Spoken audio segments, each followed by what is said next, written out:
I don't think we've covered this story.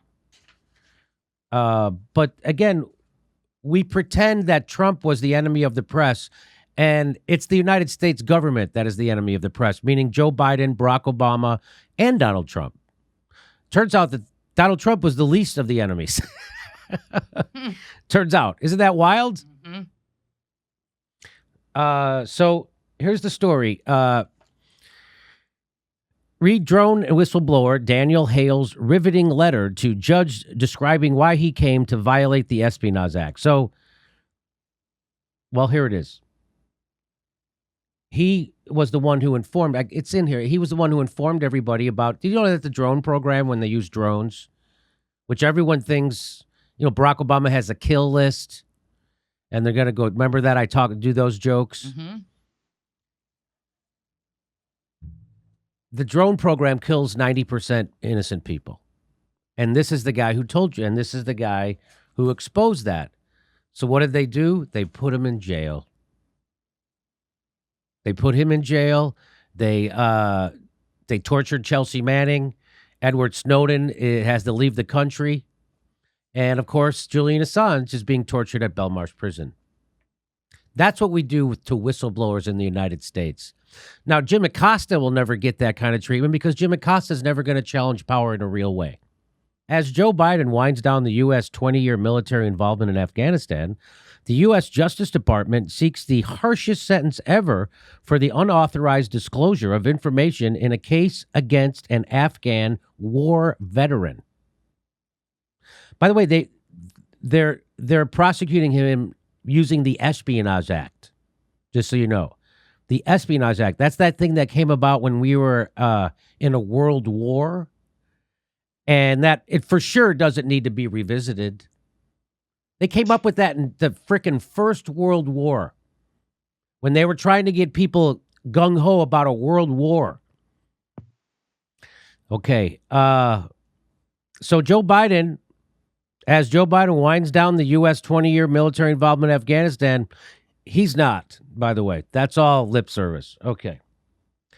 Daniel Hale was part of the drone program in the U.S. Air Force and later worked at the National Geospatial Intelligence Agency. He was charged with violating the Espionage Act for providing documents to Intercept co-founder Jeremy Scahill. He was taken into custody and sent to detention center in Alexandria, Virginia in April.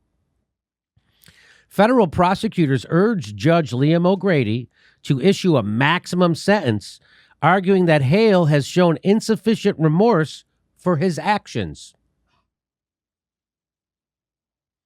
Daniel Hale submitted a letter to Judge Liam O'Grady, a judge for the district court in the Eastern District of Virginia. It could be construed as a plea for mercy, but more than anything, it outlines a defense of his actions that the U.S. government and the U.S. court would never have allowed him to present before a jury. So here is his letter. I'm going to read it to you, okay? So here we go. I am here because I stole something that was never mine to take, precious human life.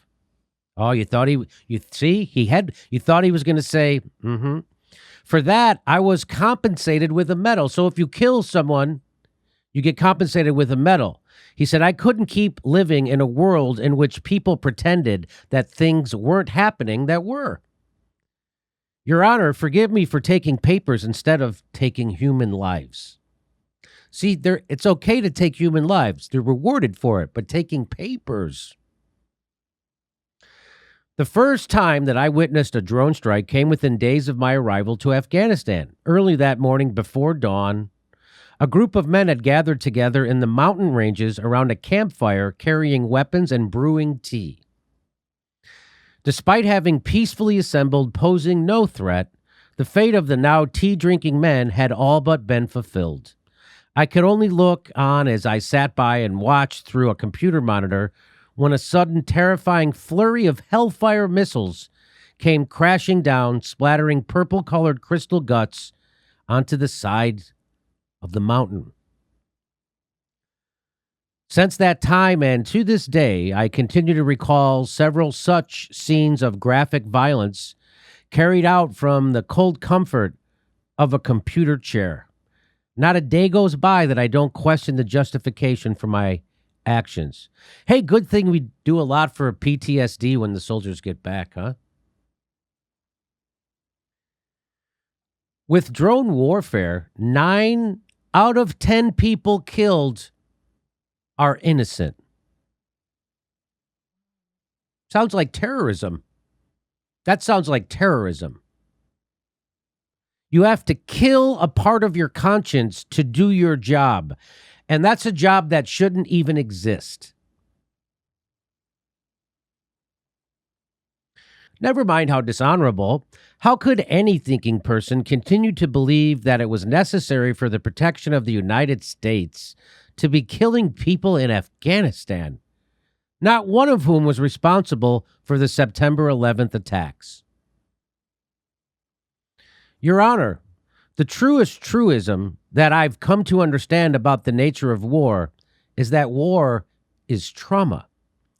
I believe that any person either called upon or coerced to participate in war against their fellow man is promised to be exposed to some form of trauma. In that way, no soldier blessed to have returned home from war does so uninjured. My conscience, once held at bay, came roaring back to life. At first, I tried to ignore it. Left to decide whether to act, I could only do that which I ought to do before God and my own conscience.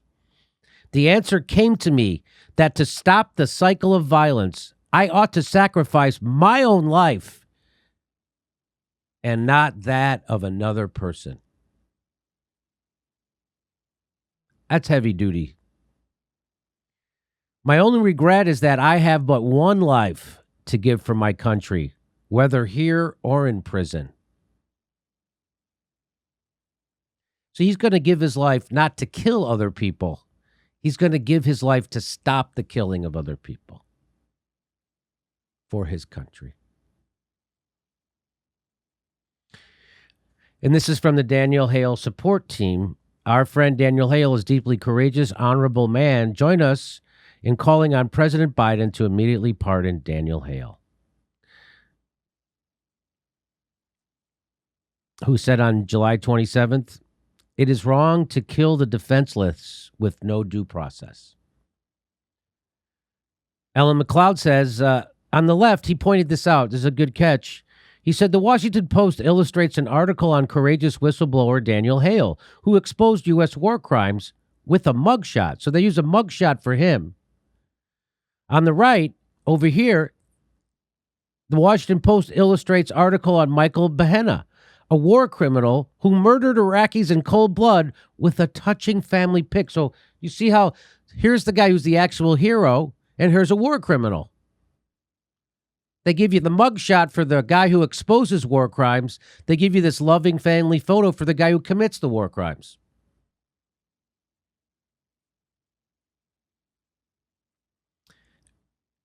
And I can't sit and judge this guy in the orange because I haven't been put in that situation, and nobody should be put in those situations. We shouldn't be there in the first place. It was an illegal, murderous, terrorist act to go to Iraq in the first place. And anyway.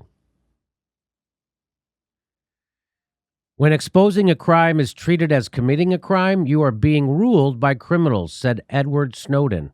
But that's U.S. foreign policy for you.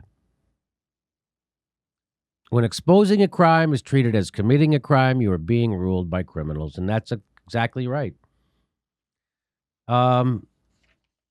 Why do you think that Daniel Hale has gotten so little press, Ron? Oh, geez. We all know the answer to that. I mean, this has to do with foreign policy, and this guy is a whistleblower. They are constantly suppressed by the corporate media. That's been going on from Snowden to Assange to Manning and now here and to everything in between. And I also wanted to mention, you touched upon the Espionage Act. That is the same act that's being used against Assange as well. And this goes back to 1917. And it was passed 2 months after the United States went into World War I. And this is from iowaculture.gov. It was an act to punish acts of interference with foreign relations, the neutrality and the foreign commerce of the United States, to punish espionage, and better to enforce the criminal laws of the United States and for other purposes, end quote. So that could be more broad and vague if they tried, but it would be quite a task if they managed it. And keep in mind, this was in the context of a world war, World War I, and then later in a second World War, World War II.